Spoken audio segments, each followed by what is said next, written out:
Chapter 3. He woke up late next day after a broken sleep, but his sleep had not refreshed him. He woke up bilious, irritable, ill-tempered, and looked with hatred at his room. It was a tiny cupboard of a room about 6 paces in length. It had a poverty-stricken appearance, with its dusty yellow paper peeling off the walls, and it was so low-pitched that a man of more than average height was ill at ease in it, and felt every moment that he would knock his head against the ceiling. The furniture was in keeping with the room. There were 3 old chairs, rather rickety, a painted table in the corner, on which lay a few manuscripts and books. The dust that lay thick upon them showed that they had been long untouched. A big, clumsy sofa occupied almost the whole of one wall, and half the floor space of the room. It was once covered with chintz, but was now in rags and served Raskolnikov as a bed. Often he went to sleep on it, as he was, without undressing, without sheets, wrapped in his old student's overcoat, with his head on one little pillow, under which he heaped up all the linen he had, clean and dirty, by way of a bolster. A little table stood in front of the sofa. It would have been difficult to sink to a lower ebb of disorder, but to Raskolnikov, in his present state of mind, this was positively agreeable. He had got completely away from anyone, like a tortoise in its shell, and even the sight of a servant girl who had to wait upon him and looked sometimes into his room made him writhe with nervous irritation. He was in the condition that overtakes some monomaniacs, entirely concentrated upon one thing. His landlady had, for the last fortnight, given up sending him meals, and he had not yet thought of expostulating with her, though he went without his dinner. Nastasia, the cook and only servant, was rather pleased at the lodger's mood, and had entirely given up sweeping and doing his room. Only once a week or so she would stray into his room with a broom. She woke him up that day. "Get up! Why are you asleep?" she called to him. "It's past 9. I have brought you some tea. Will you have a cup? I should think you're fairly starving." Raskolnikov opened his eyes, started, and recognized Nastasia. "From the landlady, eh?" he asked, slowly and with a sickly face, sitting up on the sofa. "From the landlady, indeed." She set before him her own cracked teapot full of weakened stale tea, and laid 2 yellow lumps of sugar by the side of it. "Here, Nastasia, take it, please," he said, fumbling in his pocket, for he had slept in his clothes, and taking out a handful of coppers.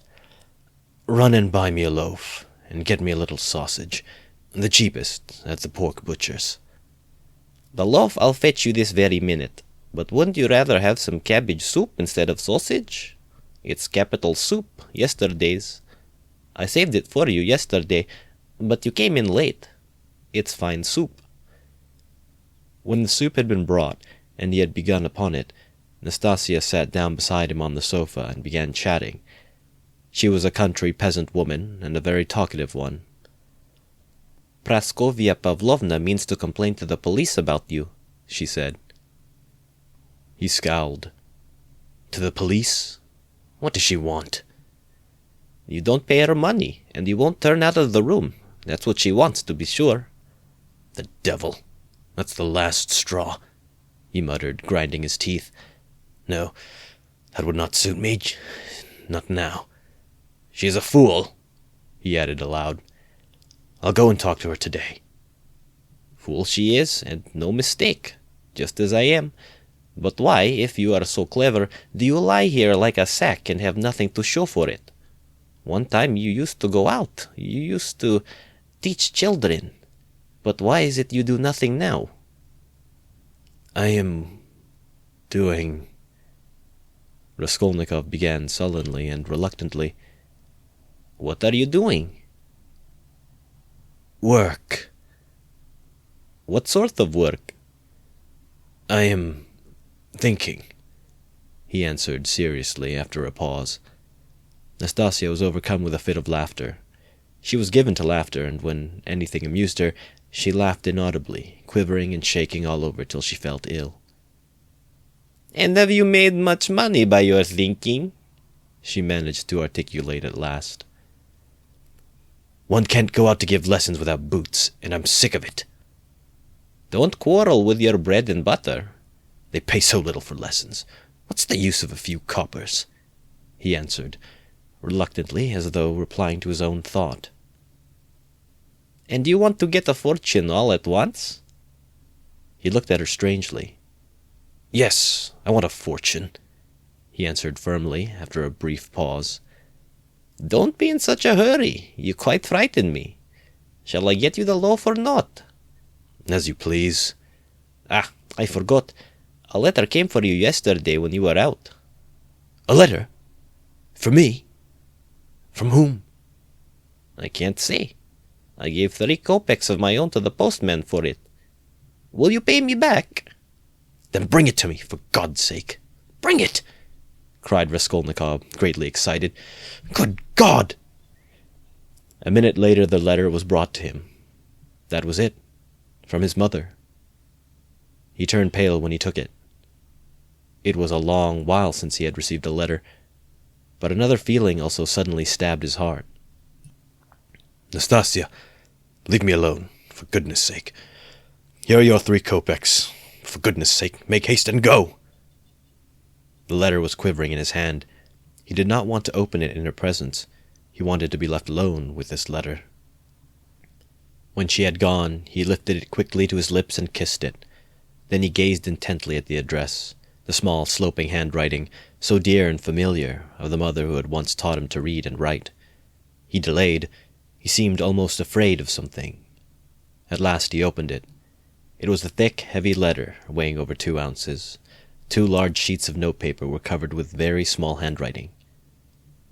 "My dear Rodya," wrote his mother, "it's 2 months since I last had a talk with you, by letter which has distressed me and even kept me awake at night thinking. But I am sure you will not blame me for my inevitable silence.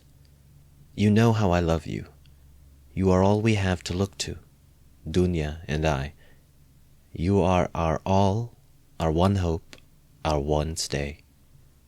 What a grief it was to me when I heard that you had given up the university some months ago, for want of means to keep yourself, and that you had lost your lessons and your other work. How could I help you out of my 120 rubles a year pension? The 15 rubles I sent you 4 months ago I borrowed, as you know, on security of my pension from Vasily Ivanovitch, a merchant of this town.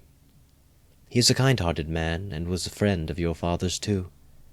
But having given him the right to receive the pension, I had to wait till the debt was paid off, and that is only just done, so that I've been unable to send you anything all this time. But now, thank God, I believe I shall be able to send you something more, and in fact, we may congratulate ourselves on our good fortune now, of which I hasten to inform you. In the first place, would you have guessed, dear Rodya, that your sister has been living with me for the last 6 weeks, and we shall not be separated in the future?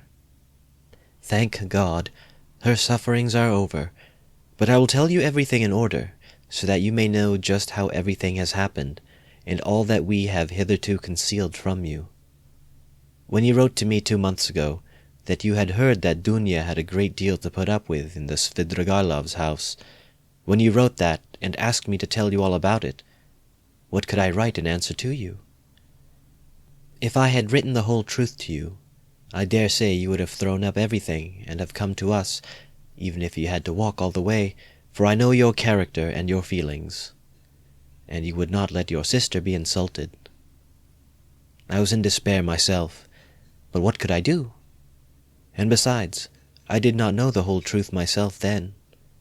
What made it all so difficult was that Dunya received 100 rubles in advance when she took the place as governess in their family, on condition of part of her salary being deducted every month, and so it was impossible to throw up the situation without repaying the debt. This sum, and now I can explain it all to you, my precious Rodya, she took chiefly in order to send you 60 rubles, which you needed so terribly then, and which you received from us last year. We deceived you then, writing that this money came from Dunya's savings, but that was not so. And now I tell you all about it, because, thank God, things have suddenly changed for the better, and that you may know how Dunya loves you and what a heart she has. At first, indeed, Mr. Svidrigailov treated her very rudely, and used to make disrespectful and jeering remarks at table.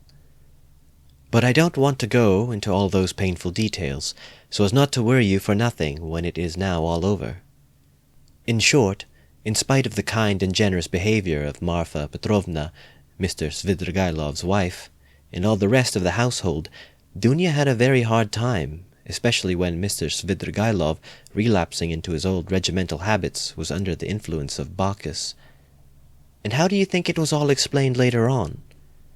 Would you believe that the crazy fellow had conceived a passion for Dunya from the beginning, but had concealed it under a show of rudeness and contempt? Possibly he was ashamed and horrified himself at his own flighty hopes, considering his years and his being the father of a family, and that made him angry with Dunya. And possibly, too, he hoped by his rude and sneering behavior to hide the truth from others. But at last he lost all control and had the face to make Dunya an open and shameful proposal, promising her all sorts of inducements and offerings, besides to throw up everything and take her to another estate of his, or even abroad. You can imagine all she went through. To leave her situation at once was impossible, not only on account of the money debt, but also to share the feelings of Marfa Petrovna, whose suspicions would have been aroused, and then Dunya would have been the cause of a rupture in the family. And it would have meant a terrible scandal for Dunya, too. That would have been inevitable. There were various other reasons owing to which Dunya could not hope to escape from that awful house for another 6 weeks. You know Dunya, of course. You know how clever she is and what a strong will she has. Dunya can endure a great deal, and even in the most difficult cases she has the fortitude to maintain her firmness. She did not even write to me about everything for fear of upsetting me, although we were constantly in communication. It all ended very unexpectedly. Marfa Petrovna accidentally overheard her husband imploring Dunya in the garden, and, putting quite a wrong interpretation on the position, threw the blame upon her, believing her to be the cause of it all. An awful scene took place between them on the spot in the garden.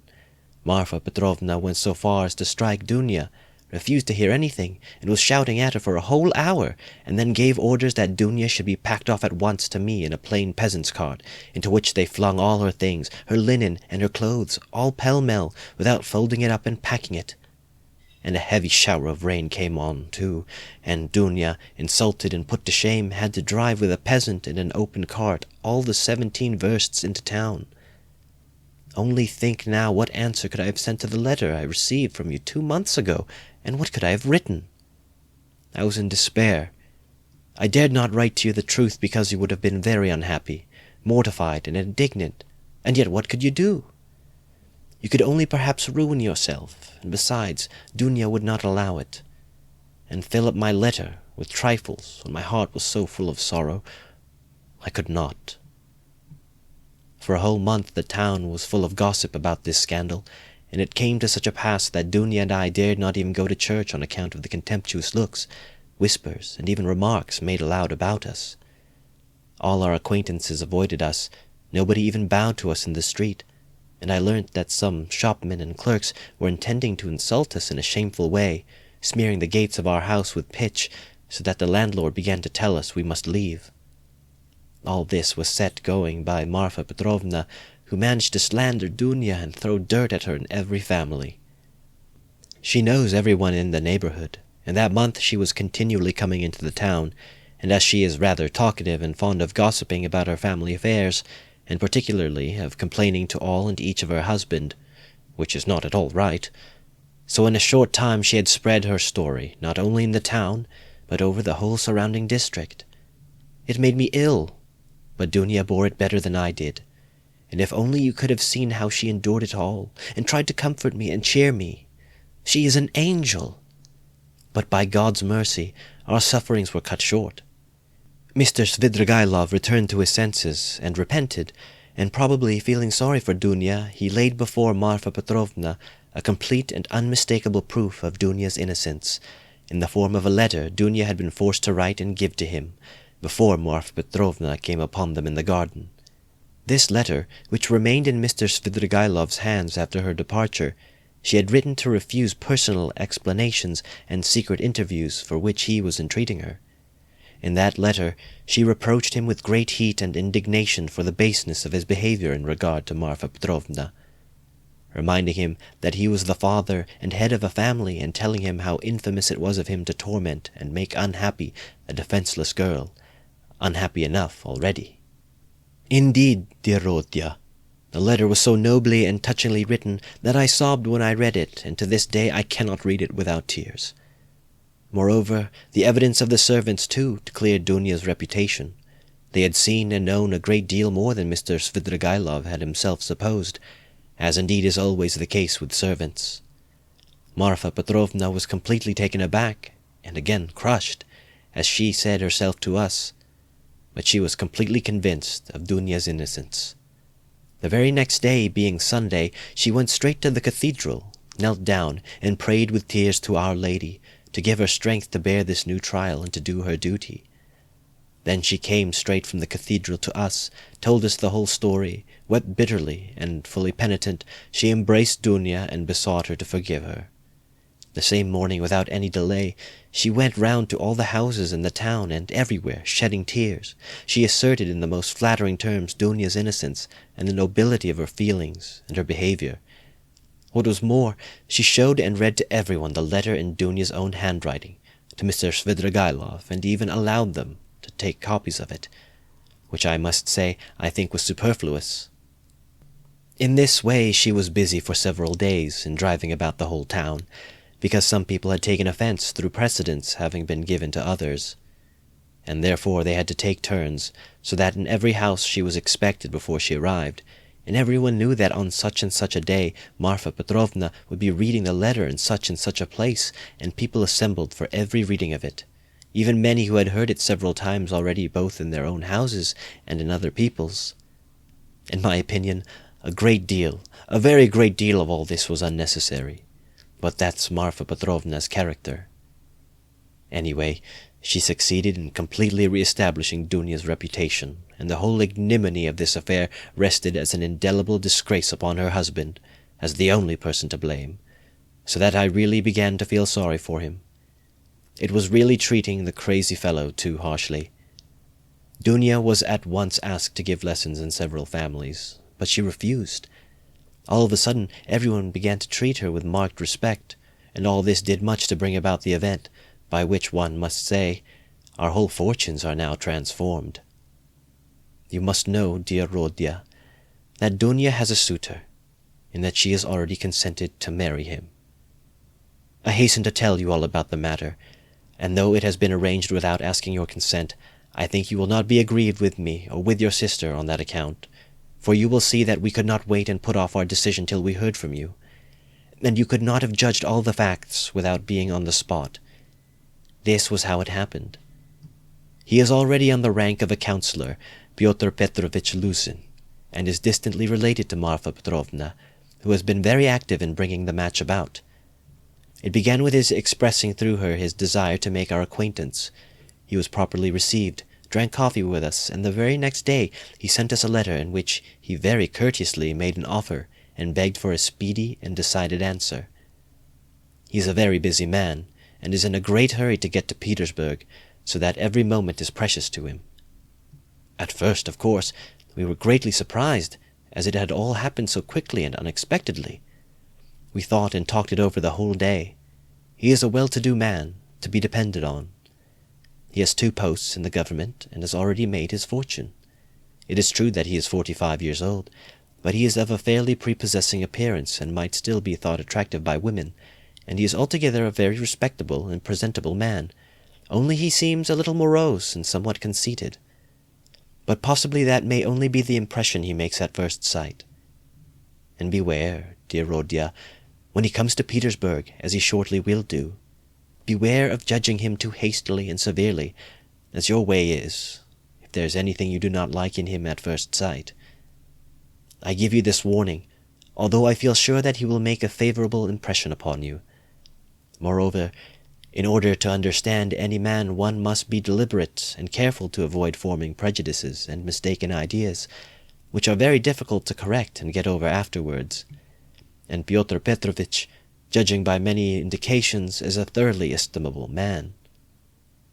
At his first visit, indeed, he told us that he was a practical man, but still he shares, as he expressed it, many of the convictions of our most rising generation, and he is an opponent of all prejudices. He said a good deal more, for he seems a little conceited and likes to be listened to, but this is scarcely a vice.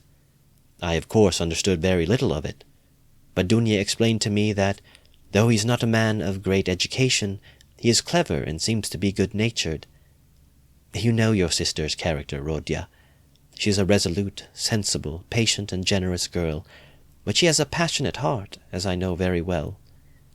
Of course, there is no great love either on his side or on hers, but Dunya is a clever girl and has the heart of an angel, and will make it her duty to make her husband happy, who on his side will make her happiness his care.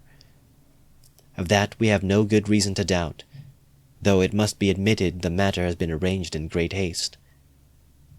Besides, he is a man of great prudence, and he will see, to be sure, of himself, that his own happiness will be the more secure, the happier Dunya is with him. And as for some defects of character, for some habits and even certain differences of opinion, which indeed are inevitable even in the happiest marriages, Dunya has said that, as regards all that, she relies on herself, that there is nothing to be uneasy about, and that she is ready to put up with a great deal, if only their future relationship can be an honorable and straightforward one. He struck me, for instance, at first, as rather abrupt, but that may well come from his being an outspoken man, and that is no doubt how it is. For instance, at his second visit, after he had received Dunya's consent, in the course of conversation, he declared that before making Dunya's acquaintance, he had made up his mind to marry a girl of good reputation, without dowry, and above all, one who had experienced poverty, because, as he explained, a man ought not to be indebted to his wife, but that it is better for a wife to look upon her husband as her benefactor. I must add that he expressed it more nicely and politely than I have done, for I have forgotten his actual phrases and only remember the meaning. And besides, it was obviously not said of design, but slipped out in the heat of conversation, so that he tried afterwards to correct himself and smooth it over, but all the same it did strike me as somewhat rude, and I said so afterwards to Dunya. But Dunya was vexed, and answered that words are not deeds, and that of course is perfectly true. Dunya did not sleep all night before she made up her mind, and thinking that I was asleep, she got out of bed and was walking up and down the room all night. At last she knelt down before the icon and prayed long and fervently, and in the morning she told me that she had decided. I have mentioned already that Pyotr Petrovitch is just setting off for Petersburg, where he has a great deal of business, and he wants to open a legal bureau. He has been occupied for many years in conducting civil and commercial litigation, and only the other day he won an important case. He has to be in Petersburg because he has an important case before the Senate. So, Rodya dear, he may be of the greatest use to you, in every way indeed, and Dunya and I have agreed that from this very day you could definitely enter upon your career and might consider that your future is marked out and assured for you. Oh, if only this comes to pass! This would be such a benefit that we could only look upon it as a providential blessing. Dunya is dreaming of nothing else. We have even ventured already to drop a few words on the subject to Pyotr Petrovitch. He was cautious in his answer, and said that, of course, as he could not get on without a secretary, it would be better to be paying a salary to a relation than to a stranger, if only the former were fitted for the duties, as though there could be doubt of your being fitted. But then he expressed doubts whether your studies at the university would leave you time for work at his office. The matter dropped for the time, but Dunya is thinking of nothing else now. She has been in a sort of fever for the last few days, and has already made a regular plan for your becoming in the end an associate and even a partner in Pyotr Petrovitch's business, which might well be, seeing that you are a student of law. I am in complete agreement with her, Rodya, and share all her plans and hopes, and think there is every probability of realizing them. And in spite of Pyotr Petrovitch's evasiveness, very natural at present. Since he does not know you, Dunya is firmly persuaded that she will gain everything by her good influence over her future husband. This she is reckoning upon.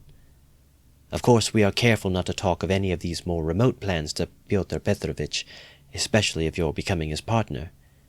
He is a practical man and might take this very coldly. It might all seem to him simply a daydream. Nor has either Dunya or I breathed a word to him of the great hopes we have of his helping us to pay for your university studies. We have not spoken of it in the first place, because it will come to pass of itself later on, and you will no doubt without wasting words offer to do it of himself.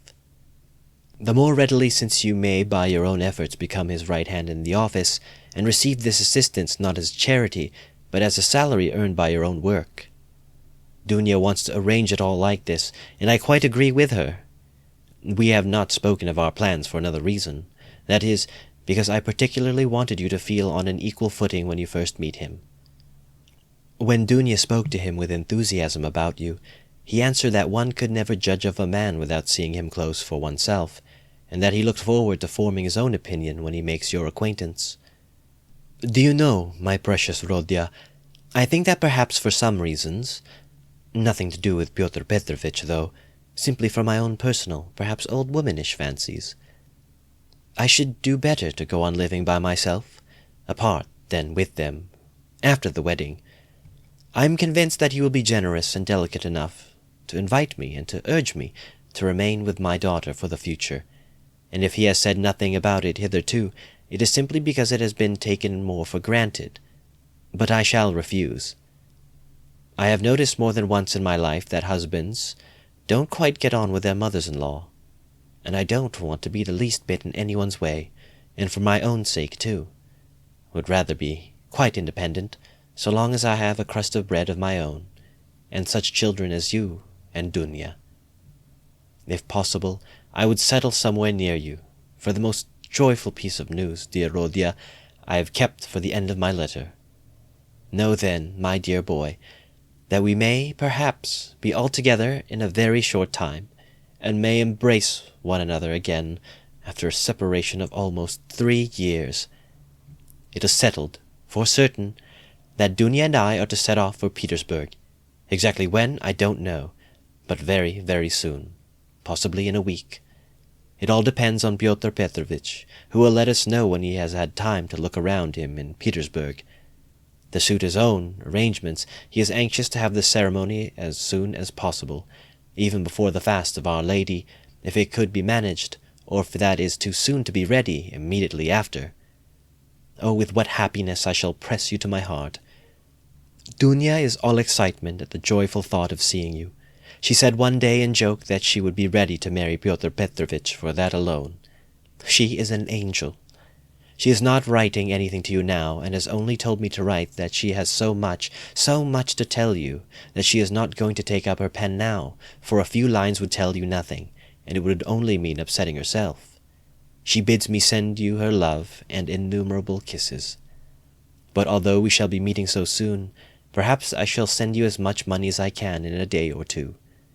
Now that everyone has heard that Dunya is to marry Pyotr Petrovitch, my credit has suddenly improved, and I know that Afanasy Ivanovitch will trust me now even to 75 rubles on the security of my pension, so that perhaps I shall be able to send you 25 or even 30 rubles. I would send you more, but I am uneasy about our travelling expenses, for though Pyotr Petrovitch has been so kind as to undertake part of the expenses of the journey, that is to say, he has taken upon himself the conveyance of our bags and trunk, we must reckon upon some expense on our arrival in Petersburg, where we can't be left without a halfpenny, at least for the first few days. But we have calculated it all, Dunya and I, to the last penny, and we see that the journey will not cost very much. It is only 90 versts from us to the railway, and we have come to an agreement with a driver we know, so as to be in readiness, and from there Dunya and I can travel quite comfortably, 3rd class, so that I may very likely be able to send you not 25, but 30 rubles. But enough. I have covered 2 sheets already, and there's no space left for more. Our whole history, but so many events have happened. And now, my precious Rodya, I embrace you, and send you a mother's blessing till we meet. Love Dunya, your sister, Rodya. Love her as she loves you, and understand that she loves you beyond everything, more than herself. She is an angel, and you, Rodya, you are everything to us, our one hope, our one consolation. If only you are happy, we shall be happy. Do you still say your prayers, Rodya, and believe in the mercy of our Creator and our Redeemer? I am afraid in my heart that you may have been visited by the new spirit of infidelity that is abroad today. If it is so, I pray for you. Remember, dear boy, how in your childhood, when your father was living, you used to lisp your prayers at my knee, and how happy we all were in those days. Goodbye. Till we meet then, I embrace you warmly, warmly, with many kisses. Yours till death, Pulcheria Raskolnikov. Almost from the first, while he read the letter, Raskolnikov's face was wet with tears. But when he finished it, his face was pale and distorted, and a bitter, wrathful, and malignant smile was on his lips. He laid his head down on his threadbare, dirty pillow and pondered a long time. His heart was beating violently, and his brain was in a turmoil. At last he felt cramped and stifled in the little yellow room that was like a cupboard or a box. His eyes and his mind craved for space. He took up his hat and went out, this time without dread of meeting anyone. He had forgotten his dread. He turned in the direction of the Vasilyevsky Ostrov, walking along Vasilyevsky Prospect, as though hastening on some business, but he walked, as his habit was, without noticing his way, muttering and even speaking aloud to himself, to the astonishment of the passers-by. Many of them took him to be drunk. Chapter 4. His mother's letter had been a torture to him, but as regards the chief fact in it, he had felt not one moment's hesitation, even whilst he was reading the letter. The essential question was settled, and irrevocably settled. In his mind, "Never such a marriage while I am alive, and Mr. Luzin be damned. The thing is perfectly clear," he muttered to himself, with a malignant smile anticipating the triumph of his decision. "No, mother, no, Dunya, you won't deceive me. And then they apologize for not asking my advice and for taking the decision without me. I dare say. They imagine it is arranged now, and can be broken off, but we will see whether it can or not. A magnificent excuse. Pyotr Petrovitch is such a busy man that even his wedding has to be in post-haste, almost by express. No, Dunya, I see it all, and I know what you want to say to me, and I know, too, what you were thinking about when you walked up and down all night, and what your prayers were like before the Holy Mother of Kazan, who stands in Mother's bedroom. Bitter is the ascent to Golgotha. So it is finally settled. You've determined to marry a sensible businessman, Avdotya Romanovna, one who has a fortune, has already made his fortune, that is so much more solid and impressive. A man who holds 2 government posts, and who shares the ideas of our most rising generation, as Mother writes, and who seems to be kind, as Dunya herself observes. That seems beats everything, and that very Dunya, for that very seems, is marrying him. Splendid! Splendid! But I should like to know why Mother has written to me about our most rising generation. Simply as a descriptive touch, or with the idea of prepossessing me in favor of Mr. Luzin? Oh, the cunning of them! I should like to know one more. How far they were open with one another that day and night, and all this time since. Was it all put into words, or did both understand that they had the same thing at heart and in their minds, so that there was no need to speak of it aloud, and better not to speak of it? Most likely it was partly like that. From Mother's letter it's evident. He struck her as rude a little, and Mother in her simplicity took her observations to Dunya, and she was so sure to be vexed, and answered her angrily. I should think so. Who would not be angered when it was quite clear without any naive questions, and when it was understood that it was useless to discuss it? And why does she write to me? Love Dunya, Rodya, and she loves you more than herself? Has she a secret conscience prick at sacrificing her daughter to her son? You are our one comfort. You are everything to us. Oh, mother!" His bitterness grew more and more intense, and if he had happened to meet Mr. Luzin at the moment, he might have murdered him. Yes, that's true," he continued, pursuing the whirling ideas that chased each other in his brain. "It is true that it needs time and care to get to know a man. But there's no mistake about Mr. Luzin. The chief thing is he is a man of business and seems kind. That was something, wasn't it? To send the bags and big box for them. A kind man, no doubt, after that.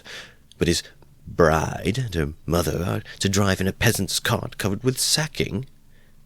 No matter, it is only 90 versts, and then they can't travel very comfortably third class for 1,000 versts. Quite right, too. One must cut one's coat according to one's cloth. But what about you, Mr. Luzin? She is your bride, and you must be aware that her mother has to raise money on her pension for the journey. To be sure, it's a matter of business, a partnership for mutual benefit, with equal shares and expenses, food and drink provided, but pay for your tobacco. The businessman has got the better of them, too. The luggage will cost less than their fares, and very likely to go for nothing. How is it that they both don't see all that, or that they both don't want to see? And they are pleased. Pleased! And to think that this is only the first blossoming, and that the real fruits are to come. But what really matters is not the stinginess, is not the meanness, but the tone of the whole thing, for that will be the tone after marriage. It's a foretaste of it. And mother, too. Why should she be so lavish? What will she have by the time she gets to Petersburg? 3 silver roubles, or 2 paper ones, as she says. That old woman. What does she expect to live upon in Petersburg afterwards? She has her reasons, already, for guessing that she could not live with Dunya after the marriage, even for the first few months. The good man has no doubt let slip something on that subject also, though mother would deny it. "I shall refuse," says she. On whom is she reckoning then? Is she counting on what is left of her 120 roubles of pension when Afanasy Ivanovitch's debt is paid? She needs woolen shawls and embroidered cuffs, ruining her old eyes. And all the shawls don't add more than 20 roubles a year to her 120, I know that. So she's building all her hopes all the time on Mr. Luzin's generosity. He will offer it of himself. He will press it on me. You may wait a long time for that. That's how it always is with these Schilleresque noble hearts. Till the last moment, every goose is a swan with them. Till the last moment, they hope for the best and will see nothing wrong. And although they have an inkling of the other side of the picture, yet they won't face the truth till they are forced to. The very thought of it makes them shiver. They thrust the truth away with both hands, till the man they deck out in false colours puts a fool's cap on them with his own. I should like to know whether Mr. Luzin has any orders of merit. I bet he has the Anna in his buttonhole, and that he puts it on when he goes to dine with contractors or merchants. He'll be sure to have it for his wedding, too. Enough of him. Confound him. Well, mother, I don't wonder at. It's like her. God bless her. But how could Dunya? Dunya, darling. As though I did not know you. You were nearly 20 when I saw you last. I understood you then. Mother writes that Dunya can put up with a great deal. I know that very well. I knew that 2 years and a half ago, and for the last 2.5 years I've been thinking about it, thinking of just that Dunya can put up with a great deal. If she could put up with Mr. Svidrigailov and all the rest of it, she certainly can put up with a great deal. And now mother and she have taken it into their heads that she can put up with Mr. Luzin, who propounds the theory of the superiority of wives raised from destitution and owing everything to their husband's bounty, who propounds it, too, almost at the first interview. Granted that he let it slip, though he is a sensible man. But Dunya. She understands the man, of course, but she will have to live with the man. Why? She'd live on black bread and water. She would not sell her soul. She would not barter her mortal freedom for comfort. She would not barter it for all Schleswig-Holstein, much less Mr. Luzin's money. No, Dunya was not that sort when I knew her. And she still is the same, of course. Yes, there's no denying the Svidrigailovs are a bitter pill. It's a bitter thing to spend one's life a governess in the provinces for 200 rubles. But I know she would rather work in a plantation or for a German master than degrade her soul and her moral dignity by binding herself forever to a man whom she does not respect and with whom she has nothing in common, for her own advantage. And if Mr. Luzin had been of unalloyed gold or one huge diamond, she would never have consented to become his legal concubine. So, why is she consenting then? What's the point of it? What's the answer? It's clear enough. For herself, for her comfort, to save her life, she would not sell herself. But for someone else, she is doing it. For one she loves, for one she adores, she will sell herself. That's what it all amounts to. For her brother, for her mother, she will sell herself. She will sell everything. In such cases, we overcome our moral feeling if necessary. Freedom, peace, conscience even, all are brought into the market. Let my life go, if only my dear ones may be happy. More than that, we may become casuists. We learn to be jesuitical, and for a time maybe we can soothe ourselves, and we can persuade ourselves that it's for one's duty for a good object. That's just like us. It's as clear as daylight. It's clear that Rodion Romanovich Raskolnikov is the central figure in the business, and no one else. Oh, yes, she can ensure his happiness, keep him in the university, make him a partner in the office, make his whole future secure. Perhaps he may even be a rich man later on, prosperous, respected, and may even end his life a famous man. But my mother? It's all Rodya, precious Rodya, her firstborn, for such a man who would not sacrifice such a daughter. Oh, loving, oh, partial hearts!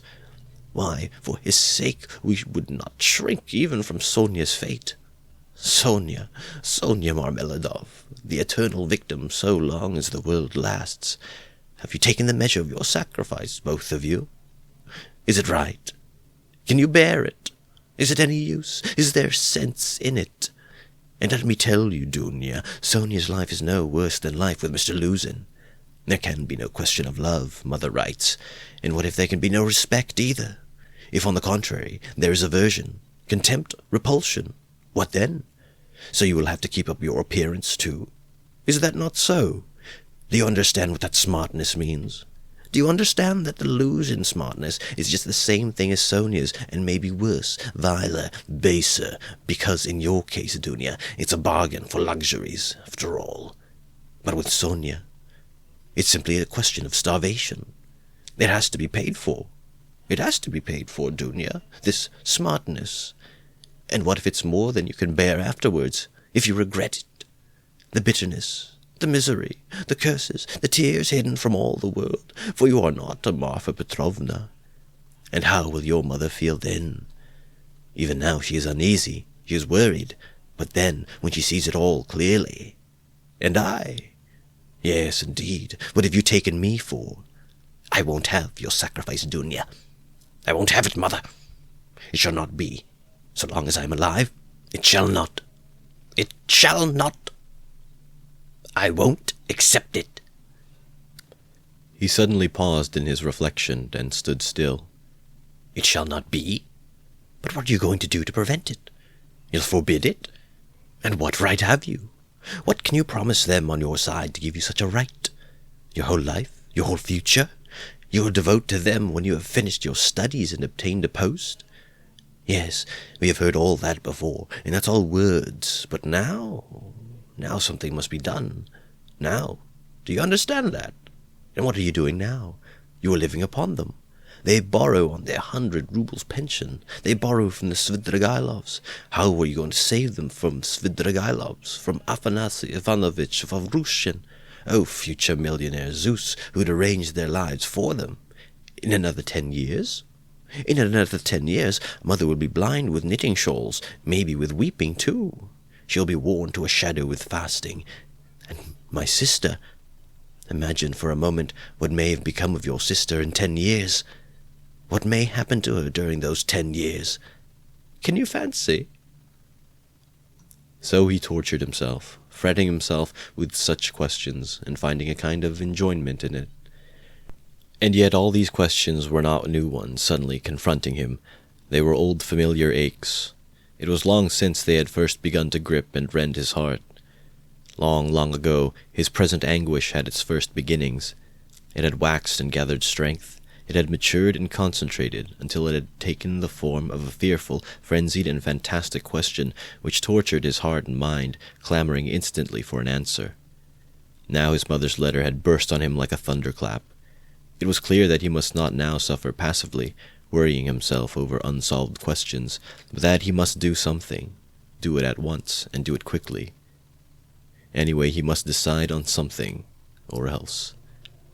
"Or throw life up altogether," he cried suddenly in a frenzy. "Accept one's lot, humbly as it is, once for all, and stifle everything in oneself, giving up all claim to activity, life, and love. Do you understand, sir? Do you understand what it means when you have absolutely nowhere to turn?" Marmeladov's question came suddenly into his mind. "For every man must have somewhere to turn." He gave a sudden start. Another thought that he had had yesterday slipped back into his mind. But he did not start at the thought recurring to him, for he knew, he had felt beforehand that it must come back. He was expecting it. Besides, it was not only yesterday's thought. The difference was that a month ago, yesterday even, the thought was a mere dream. But now it appeared not a dream at all. It had taken a new menacing and quite unfamiliar shape, and he suddenly became aware of this himself. He felt a hammering in his head, and there was a darkness before his eyes. He looked round hurriedly. He was searching for something. He wanted to sit down and was looking for a seat. He was walking along the Quai Boulevard. There was a seat about 100 paces in front of him. He walked towards it as fast as he could, but on the way he met with a little adventure which absorbed all his attention. Looking for the seat, he had noticed a woman walking some 20 paces in front of him, but at first he took no more notice of her than of other objects that crossed his path. It had happened to him many times going home, not to notice the road by which he was going, and he was accustomed to walk like that. But there was at first sight something so strange about the woman in front of him that gradually his attention was riveted upon her, at first reluctantly, and, as it were, resentfully, and then more and more intently.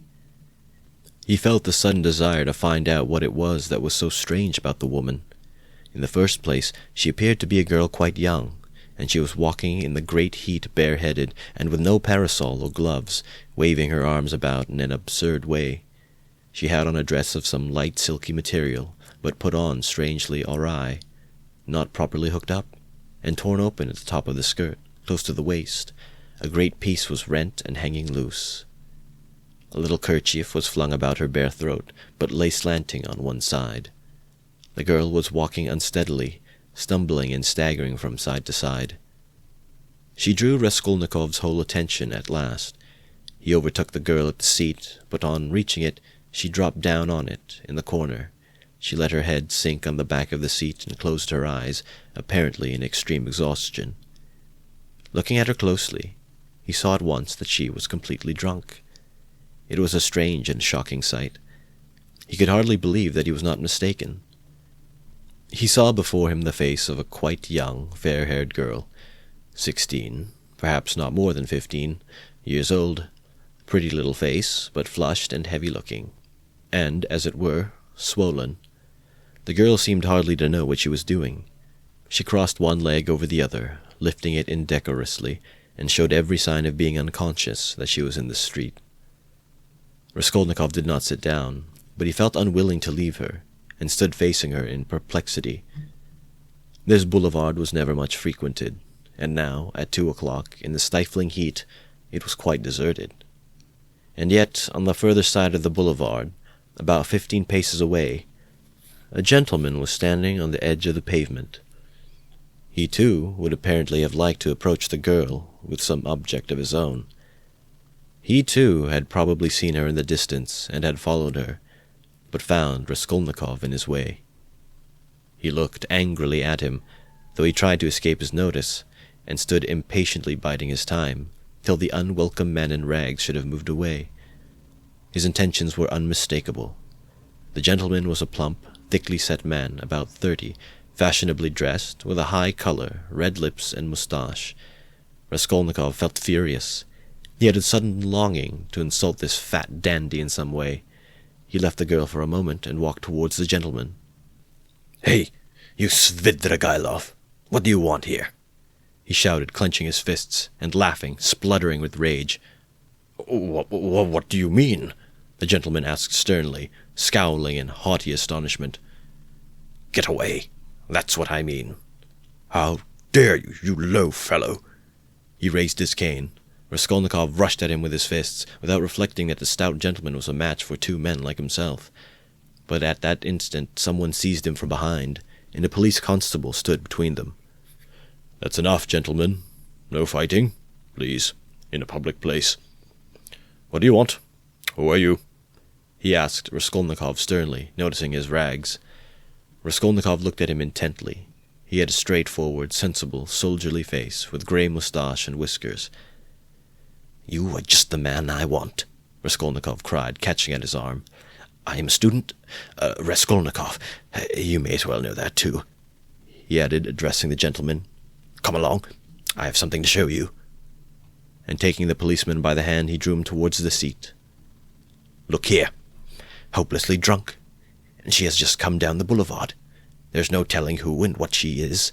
She does not look like a professional. It's more likely she has been given drink and deceived somewhere. For the first time. You understand? And they've put her out into the street like that.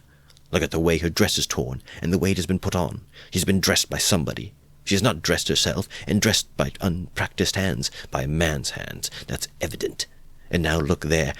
I don't know that dandy with whom I was going to fight. I see him for the first time, but he too has seen her on the road, just now drunk, not knowing what she is doing, and now he is very eager to get a hold of her, to get her away somewhere while she is in this state. That's certain. Believe me, I am not wrong. I saw him myself watching her and following her, but I prevented him, and he is just waiting for me to go away. Now he has walked away a little, and is standing still, pretending to light a cigarette. Think, how can we keep her out of his hands? And how are we to get her home?" The policeman saw it all in a flash. The stout gentleman was easy to understand. He turned to consider the girl. The policeman bent over to examine her more closely, and his face worked with genuine compassion. "Ah, what a pity," he said, shaking his head. "Why, she is quite a child.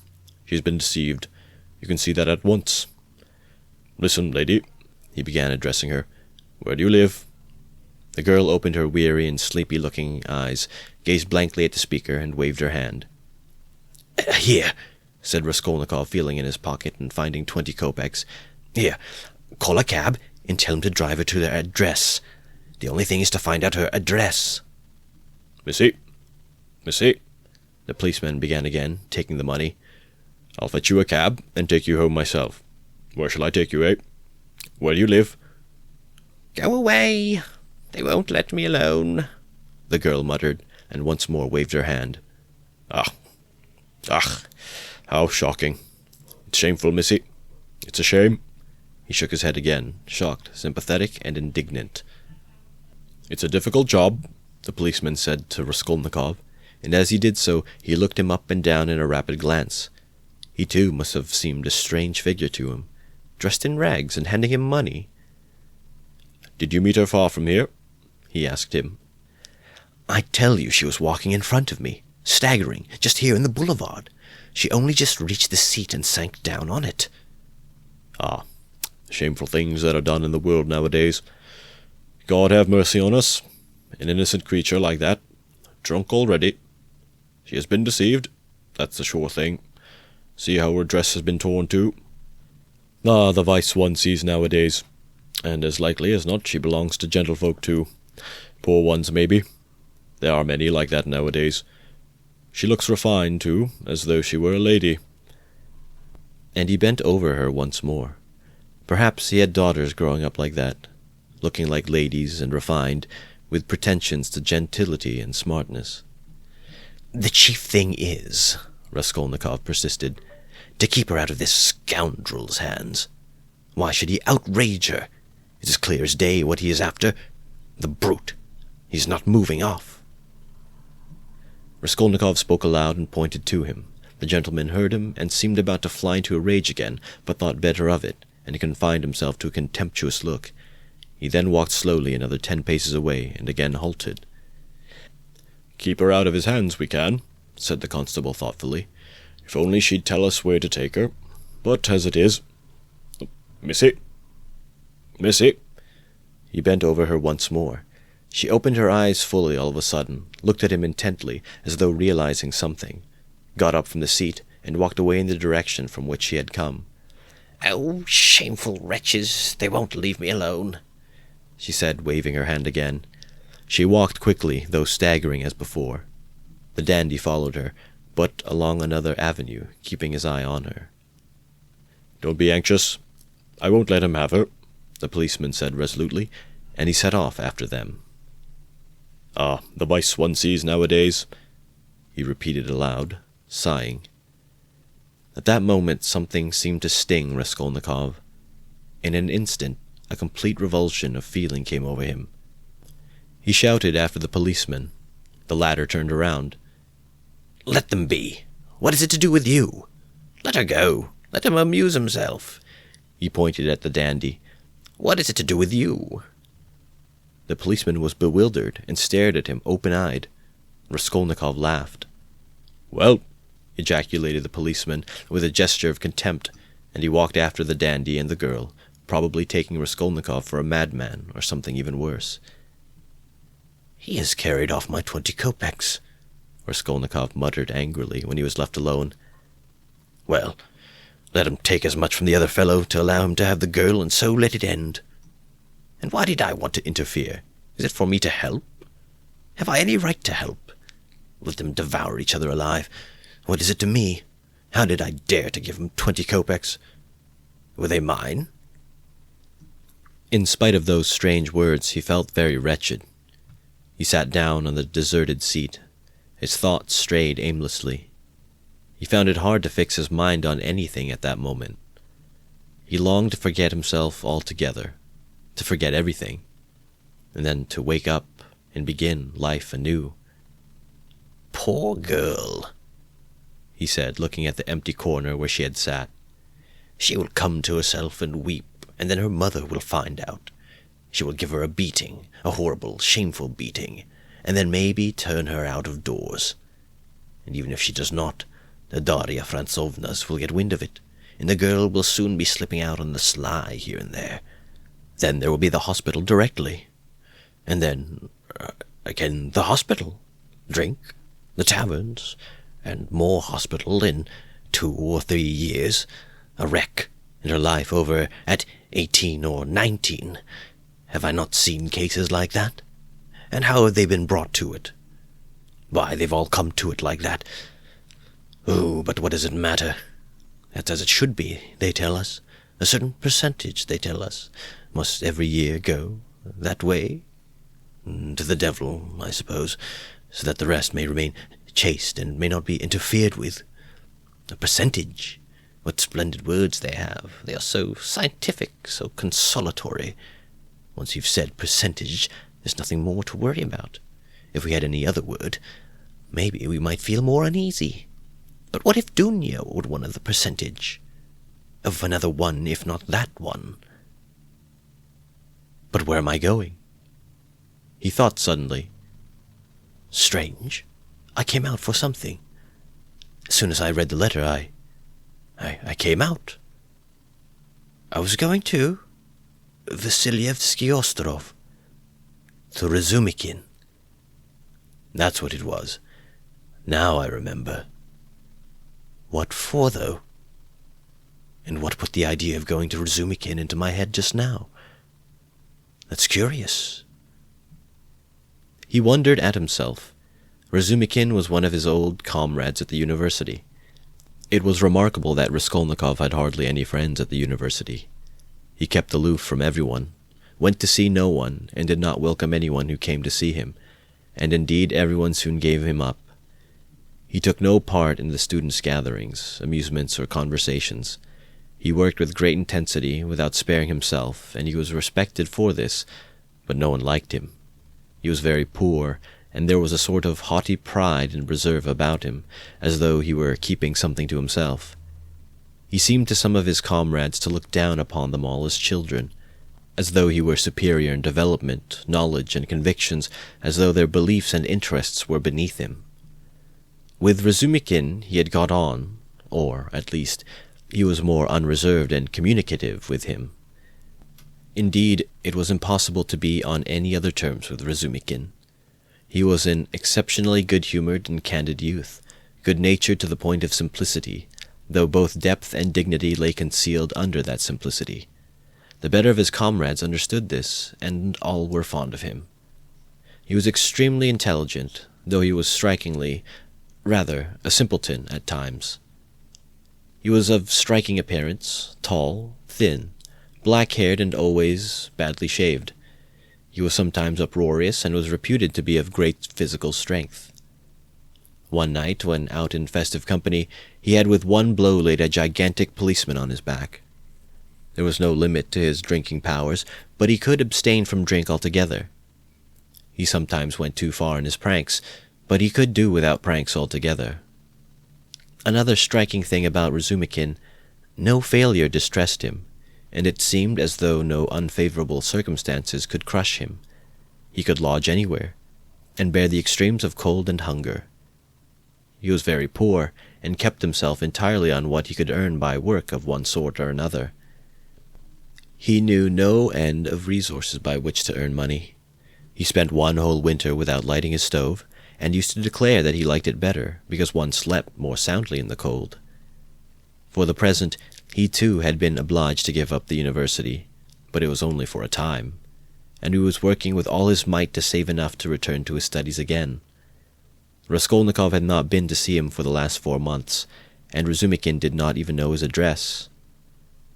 About 2 months before, they had met in the street, but Raskolnikov had turned away and even crossed to the other side that he might not be observed. And though Razumikin noticed him, he passed him by, as he did not want to annoy him.